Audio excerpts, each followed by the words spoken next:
اردو آموز سبق نمبر 21 ساحر لدھیانوی۔ ساحر لدھیانوی کا نام عبدالحی تھا اور ساحر تخلص کرتے تھے۔ آپ 1921 کو لدھیانہ میں پیدا ہوئے۔ والد کا نام چودھری فضل محمد تھا۔ آپ لدھیانہ کے رہنے والے تھے، اسی لیے ساحر لدھیانوی کے نام سے مشہور ہوئے۔ ماں باپ میں لڑائی جھگڑے کی وجہ سے وہ اپنی ماں کے ساتھ رہنے لگے۔ ماں نے آپ کی پرورش اور تعلیم کی ذمہ داری ادا کی۔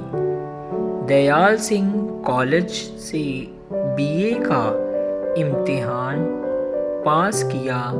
لاہور میں ادب لطیف اور سویرا ماہناموں میں مدیر کے طور پر ملازمت شروع کی۔ تقسیم وطن کے بعد ان کو مشکل حالات سے گزرنا پڑا۔ روزگار کی تلاش میں بمبئی پہنچے اور فلمی دنیا سے وابستہ ہو گئے۔ ان کے فلمی گیت بہت مشہور ہوئے۔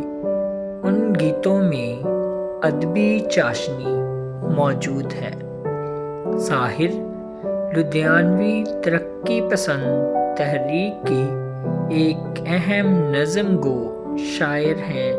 ان کی نظموں میں حقیقت پسندی، زبان کی سلاست موجود ہے۔ ان کی شاعری میں غم جاناں کے ساتھ ساتھ غم دورہ کی جھلکیاں بھی ملتی ہیں۔ ساحر انسانیت کی حفاظت اور بیداری کے ہمیشہ خواب بنتے رہے ہیں۔ ان کی یہ کوشش رہی ہے کہ ان کے خوابوں کو حقیقت کا روپ دیا جائے۔ ساحر کی شاعری کے مجموعے تلخیاں، پرچھائیاں، آؤ کہ کوئی خواب بنے اور گاتا جائے بنجارا منظر عام پر آ چکے ہیں۔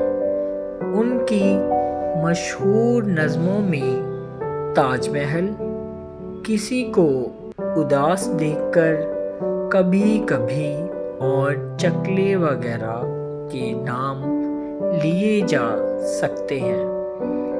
ساحر کی شاعری میں بے حد تلخی ہے۔ یہ تلخی سنگ دل سماج کے خلاف ہے، جس نے اس کو باپ کی زندگی میں بھی یتیم بنائے رکھا۔ اس ماحول نے اردو شاعری کو ایک ایسا شاعر دیا جس کی مثال نہ اس سے پہلے نہ اس کے بعد اب تک کہیں نہیں ملتی۔ نمونۂ کلام ملاحظہ فرمائیں۔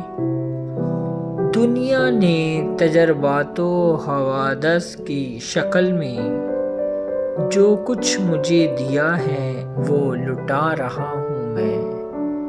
تو مجھے چھوڑ کر ٹھکرا کے بھی جا سکتی ہے، تیرے ہاتھوں میں میرے ہاتھ ہیں زنجیر نہیں۔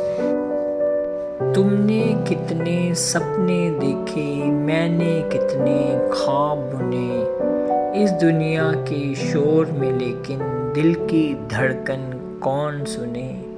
ساحر 25 اکتوبر 1980 کو اس دنیا سے رخصت ہو گئے۔